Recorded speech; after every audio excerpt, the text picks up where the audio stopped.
telling people to study more does not necessarily help. In some cases, it might actually worsen their performance. Taking notes, so vital. But most students who do it haven't learned a very simple rule. The first moment you get after a class, ideally right after the class, you should sit down with your notes and expand on everything you jotted down. Give it depth, flesh it out, okay? If you even wait to go home and do it a couple hours later, you'll have forgotten some of your own notes. How do you know it? If you can look at it, go to the next one, read it, and then stop and go back to the one before. Look up in the sky and in your own words, say what that was about. Yeah, you know it. Now, a lot of students don't realize how much we're controlled by environmental cues. Get a little lamp and it becomes your study lamp. So if you have to study in your bedroom, turn on the lamp and start studying. The moment you lose your edge, 15, 20, 30 minutes later, turn the lamp off, get up and leave the desk. What you're training yourself to study while seated there.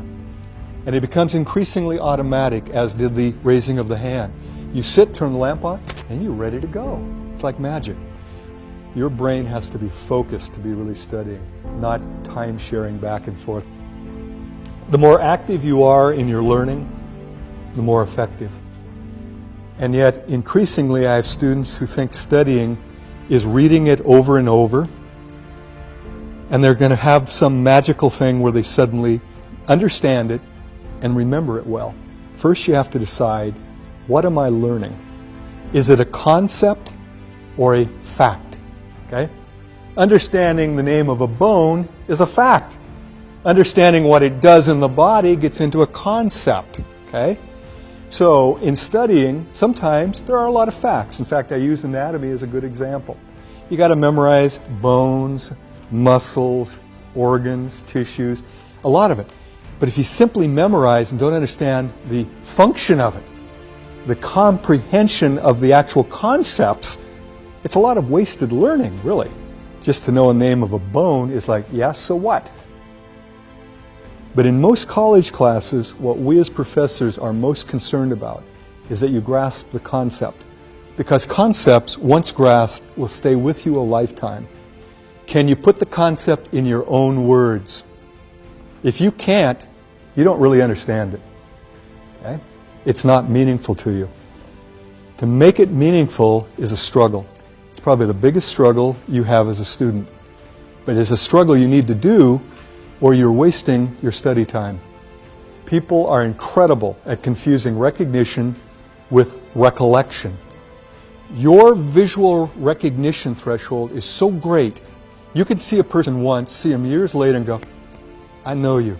You've highlighted the most important stuff. You now go back to study it and you say, oh, I remember it. So do you study it? No. So what don't you learn? The most important part of the chapter. Most of you undo good studying by not sleeping adequately. We're not sure exactly how, but there's something going on. It involves the hippocampus. It involves the storage from a transitory long-term memory to a permanent, what we call consolidation. But we're getting increasing evidence that that consolidation process is dependent on rapid eye movement sleep, which if you're an adult happens about every hour and a half once you fall asleep. If you're not getting a good night, typically around 8 hours, you're not getting enough REM. What you've studied doesn't become permanent. And I can tell you there are studies that show simply by getting better rest, some students improve markedly in their performance because their brain now stores it a lot more efficiently. By the way, if you know anybody with sleep apnea, the biggest thing they'll tell you is, I can't remember anything. My brain's shot. It's like my memory's gone. Yeah, it is. Because your REMing isn't happening, because you wake up so often, and you can't consolidate and store permanent memories. Here's the funny thing. There's no money to be made by telling people to get more sleep. So you don't hear about it on TV. Sylvian isn't telling you to get better sleep because they don't make any money. I tell students, and they go, yeah, that's nice. but they continue to use their time for other things. It's kind of interesting, isn't it? The best advice, sleep better, and most of you will do better. Most of you won't even begin to take it. And I know why. You got so many other things to do. I'd ask you this, are they important? Is studying and learning the most important thing you're doing as a student? If so, maybe you need to give up some of the other activities. I have students tell me, I don't have enough time. There's 162 hours in a week? We all have the same amount of time. Marty has no more nor less than anybody in this room. The real question is, what do I do with my 162 hours? What I want to do is show you graphically what I'm talking about. Let's say this is efficient studying, and I know there are no numbers there, but higher means more efficient, lower means low or no efficiency.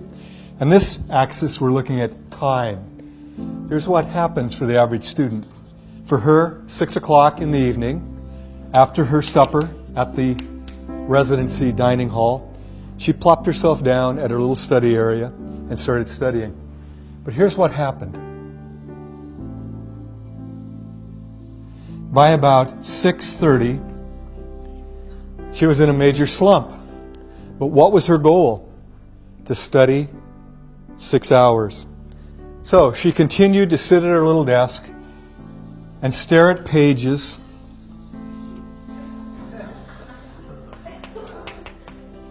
until midnight. She was at her desk 6 hours. How long did she actually study? About 20-30 minutes. Now, there's a simple concept in psychology that all of you are aware of. Things that are reinforced, we tend to do more of. Things that are punished or ignored, we tend to do less of. We operate by those principles to a large degree. If you're sitting there for 6 hours, are you feeling good? No. Once you get here, you're looking at your book going, I hate geography. I hate literature. I hate psychology. All the things we're trying to get you to fall in love with, you're hating it. And so her actual good studying was followed by 5.5 hours of pain and misery. I would bet you, I don't know for a fact, that as the quarter progressed, she sat down, and finally she was done before she even started. She sat down and just stared at a book, and she flunked every class.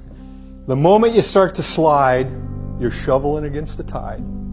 What you need to do is what? Take a break. And here's what's cool about it. You can study for a half hour. It doesn't take a half-hour break to recharge your batteries. For most people, about 5 minutes. And this is where you go away, do something fun for 5 minutes, and actually say, this is my treat for having studied for 30 minutes effectively. Go back, and here's what happens.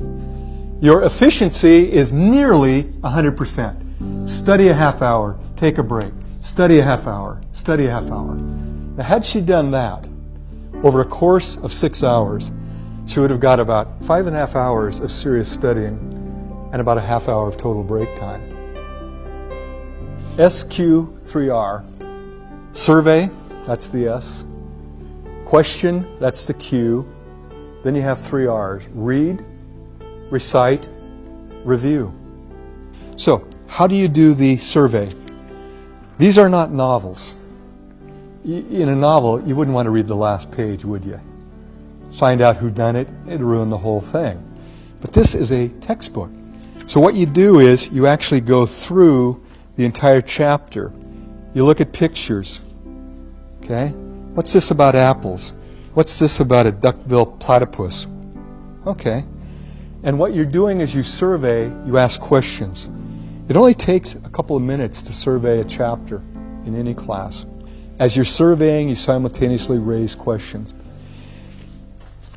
What you're doing then is causing you to be looking for answers. And this is a powerful thing. How many of you have noticed when you're looking through a newspaper for a piece of information, you can find it, it kind of jumps out at you? But if you're just kind of reading it haphazardly, kind of casually, most of what you read you don't even remember. There's something about it, and I can't explain it, I can only describe it. If you intend to find something, you find it. And I've got a little demonstration I could have brought where I actually show a placard with the words Boston and London printed on them. And I hold it up for 20 seconds. Out of a group this size, maybe 2 or 3 of you'd see Boston and London. Because before I do it, I tell you to look for letters, symbols, and numbers. I create what's called a set. You're now expecting not to see words, but letters. And even though Boston and London are printed on diagonal, most people don't see it. Likewise, if you just kind of go through a book without asking questions first, you kind of skizz over the content. You don't have the search mechanism going. Okay? The reading followed by the recitation, I talked about that. Technically, before a test, it should be review. It should be in the barn. Now you're just touching up to make sure you haven't lost anything or confused anything. But I know how this works. Because we schedule tests, most students don't start studying until shortly before an exam. And much like my friend, they put so much time all massed together and only study for about a half hour, pull all-nighters so they don't get the good rest, come in and do poorly. You're undoing yourself. If you start studying early and do some of the things I've talked about, by the time you get to the test, you're just reviewing at that point, not truly studying.